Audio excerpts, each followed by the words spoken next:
Have you ever been told you're not allowed to enter your own property? Imagine unlocking the door to your lake cabin, your sanctuary, your weekend escape, and suddenly being ambushed by a stranger who insists you don't belong there. That's exactly what happened to me, and trust me, it was only the beginning of one of the most bizarre, infuriating, and ultimately satisfying battles I've ever had with a homeowners association. The story begins on a bright Saturday morning. The sun shimmered across the glassy surface of the lake. Birds were chirping, and I was finally ready to relax after a long week. I had owned this little cabin for over 6 years, a place I'd personally renovated, invested in, and cherished. It was tucked along the shoreline, with a wooden deck that extended just enough to dip your toes in the cool water. Every time I pulled up, I felt peace. That morning, I parked my truck, grabbed my weekend gear, and headed toward the cabin. But before I could even set foot inside, a woman I'd never met stormed across the gravel path. She was brisk, sharp-faced, and had the unmistakable air of someone who thrives on confrontation. You already know where this is going. This was my first encounter with HOA Karen. She blocked my way, arms folded like she was guarding a vault. "Excuse me," she snapped. "You can't just walk in there." I froze, confused. This is my property," I replied, holding up my keys. Her eyes narrowed like I'd just confessed to a crime. "Not anymore. The HOA voted last month to restrict lake cabin access to approved residents only. And you, sir, are not approved." At first, I thought she was joking. Who in their right mind tells the owner of a cabin they can't enter? But Karen wasn't laughing. She pulled out a clipboard. Yes, an actual clipboard, covered in printed HOA rules and pointed at a highlighted section. "This is private community property," she declared. "We've had complaints about your use of the lake. Fishing, parties, noise. The board decided it's best if your access is suspended indefinitely." Now, I knew for a fact that I'd never received a notice, never attended a meeting about this so-called vote, and certainly never agreed to give up my rights. I wasn't some tenant or visitor. This was my land, my cabin, my deed. But Karen wasn't backing down. She went as far as physically stepping in front of the door, daring me to challenge her authority. That was the moment I realized. This wasn't a misunderstanding. This was war, and I wasn't about to lose. The first confrontation should have ended right there. I thought once I made it clear the cabin was legally mine, Karen would retreat, maybe embarrassed. But no, she doubled down, and things quickly spiraled from ridiculous to downright hostile. After our initial standoff, I pulled out my phone. I had all the proof I needed: emails from the realtor, county property tax records, even photos of me working on the place when I first bought it. But the second I started scrolling, Karen snatched the clipboard tighter against her chest and barked, "Don't even try. The board has spoken. You're trespassing." That word, trespassing, lit a fire in me. I'd spent years saving up to buy this cabin, repairing it with my own 2 hands. And now, some clipboard warrior thought she could erase all that with a fabricated rule? No way. Still, I decided to stay calm. "Listen," I said, "I own this cabin. If you or your so-called board have an issue, take it up with the county. Until then, you have no right to stop me from entering." But instead of backing down, Karen whipped out her phone like she was about to summon an army. "Fine," she snapped. "I'll call security. Let's see how you explain yourself then." Security? This wasn't some gated luxury resort. This was a quiet lakeside neighborhood where the only security was a retired guy who occasionally checked the fishing dock. Yet Karen acted like she was the sheriff of the Wild West. Before long, 2 other HOA board members shuffled over, clearly called in by Karen. They weren't nearly as aggressive, but they hovered nearby while she continued, lecturing me about community guidelines. One even muttered something about fines for unauthorized occupancy. That was the moment I realized the problem wasn't just Karen. She had backup, and together, they were trying to bully me out of my own property. I took a deep breath and unlocked the door anyway. Karen gasped like I'd just committed a federal crime. "That's it!" she shrieked. "You're going to regret this. The board will make sure of it." I ignored her and stepped inside, but the peace I normally felt was gone. Instead, I was fuming. It was clear this wasn't a one-time confrontation. Karen wasn't bluffing. She was planning to make my life miserable. That night, as I tried to relax, I heard footsteps outside. Flashlights swept across the windows. I peered out and saw Karen and her board snooping around my deck, whispering to each other like a pack of gossiping raccoons. That was the final straw. If they thought they could scare me into surrendering my cabin, they were dead wrong. They had just pushed me into taking this fight to the next level. The next morning, I woke up determined to enjoy my cabin weekend no matter what. I brewed some coffee, sat on the deck, and tried to ignore the echo of Karen's threats.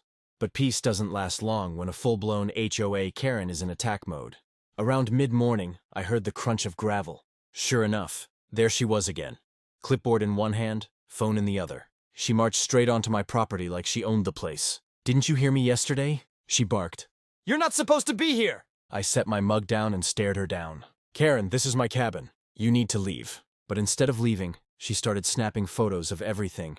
My deck, my truck, even my dog tied up near the porch. "All of this," she declared, "will be reported to the board. You're in violation of multiple community codes." That's when my patience snapped. "Codes? What codes? Show me one legal document that says I can't be here." Karen ignored me and kept snapping pictures. Then she did something that crossed the line. Completely, she walked straight to my dock and began untying my small fishing boat. "What are you doing?" I shouted, rushing over. "This boat," she said smugly, "is illegally docked. I'm removing it as evidence." At that moment, my blood boiled. She wasn't just harassing me anymore. She was actively messing with my property. If she had managed to untie that boat, it would have drifted out into the lake and maybe even sunk. I stepped in, blocked her, and firmly tied the rope back down. "That's enough, Karen," I said, my voice shaking with anger. "Touch my property again, and we're going to have a real problem." She glared at me like I'd just threatened her crown. "Oh, you'll regret this," she hissed. "I'll have the HOA fine you so heavily, you'll wish you never set foot here." And then, with dramatic flair, she stormed off down the gravel path, still snapping photos as she went. That was it for me. I wasn't going to play defense anymore. This wasn't some quirky neighborhood dispute. This was targeted harassment. She was trespassing on my land, tampering with my property, and threatening me with bogus fines. So I picked up my phone, dialed the non-emergency police line, and explained everything. The officer on the other end listened carefully and said, "Sir, if she shows up again and interferes with your property, call us immediately. That's not an HOA issue. That's harassment and trespassing." I hung up with a plan. Karen wanted to play games? Fine, but now I had the law on my side. By the time Sunday rolled around, I had a feeling Karen wasn't finished. Sure enough, right as I was grilling lunch on the deck, I heard that all-too-familiar voice barking orders from the gravel road. "There he is! I told you he's trespassing!" I turned to see Karen striding up the path with two of her HOA board buddies in tow. And behind them, a patrol car pulling in. For a split second, I felt nervous. Even though I knew I had every right to be there, nobody likes the idea of cops showing up at their doorstep. But then I remembered. I had already spoken with the department. I had my deed, tax records, and paperwork ready. If anything, this was the perfect chance to end Karen's nonsense once and for all. The officer stepped out of the car, adjusting his hat. "Afternoon, folks. What seems to be the problem here?" Karen wasted no time. She marched up to him, waving her clipboard like it was a badge. "Officer, thank goodness you're here. This man has been trespassing on HOA-controlled property, violating community rules, and harassing residents. We demand he be removed immediately." The cop raised an eyebrow and turned to me.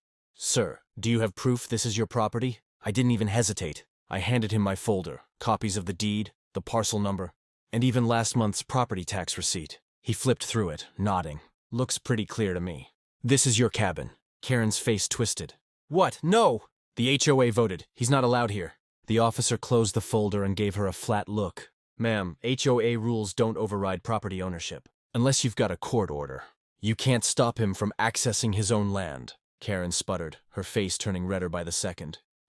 But he's violating community codes. We set the rules." "Ma'am," the officer cut her off, "you don't get to make up laws. If you keep trespassing on his property or interfering with his belongings, you could face charges." The silence that followed was pure gold. Karen looked like she had swallowed a lemon. Her board members shuffled awkwardly, suddenly a lot less confident without her bluster. I couldn't resist. I leaned against my deck railing and said, "So, officer, just to be clear, I'm free to enjoy my cabin in peace?" He gave a small smile. "Absolutely. And if they bother you again, give us a call." Karen tried one last desperate move, mumbling about appealing to the county. But the officer wasn't having it. "That's a civil matter. For now, I suggest you leave this man alone."